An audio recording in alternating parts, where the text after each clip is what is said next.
3 নং ওয়ার্ড সুটমায়েরপুর গ্রামের কৃতি সন্তান জাওয়ার বাজারের বিশিষ্ট ব্যবসায়ী জাতীয়তাবাদী দল বিএনপির অঙ্গ সহযোগী সংগঠন জাসাসের সদস্য সচিব আলামিন আহমেদ আকাশ ভাই বক্তব্য নিয়ে আসবেন। আসসালামু আলাইকুম। আমি মিটিং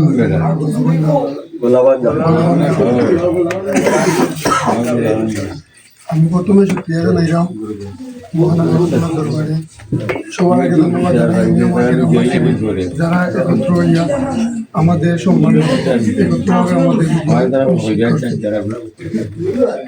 এবং সবশেষে আমি ধন্যবাদ জানাই আমার তেরাবুল্লাহ ভাইকে, যিনি আমাদের অনেক কিছুতে হেল্প করেছেন, অনেক আর্থিক অনুদানে হেল্প করেছেন এবং সারাদিন আমাদের সাথে থেকে কষ্ট করছেন। এবং ধন্যবাদ জানাই আমাদের সব ভোটারদের যারা আমাদের বিপুল ভোটে বিজয়ের ছিনিয়ে আনার জন্য সহযোগিতা করেছেন। আমি বেশি বক্তব্য দেবো না, কারণ আমার গলার সমস্যা।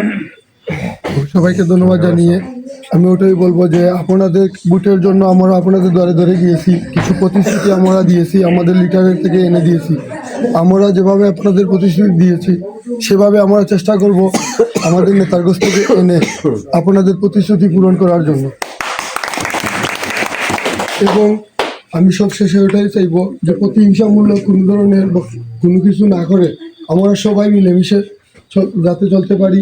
আমাদের সেন্টারে খেয়ে ভোট দিল, খেয়ে দিল না, তা আমরা খোঁজার কোনো প্রয়োজন নাই, কারণ আমরা পাস করেছি 1500 ভোট কাস্ট হয়েছে টোটাল। এই 1500 ভোটারই আমাদেরকে ভোট দিয়েছে। প্রতিযোগিতামূলক নির্বাচন হবে, এখানে ভোট কম বেশি সবাই পাবো, কিন্তু ভোটার যারা এখানে আগমন হয়েছে সবাই আমাদেরকে ভোট দিয়েছে। তাই আমাদেরকে কে ভোট দিল না এই নিয়ে আমাদেরকে কোনো বিশৃঙ্খলাজনক যাতে দ্বিধাদ্বন্দ্বতে না জড়াই, আমরা এই আহ্বান জানিয়ে আমি আমার বক্তব্য শেষ করছি। বাংলাদেশ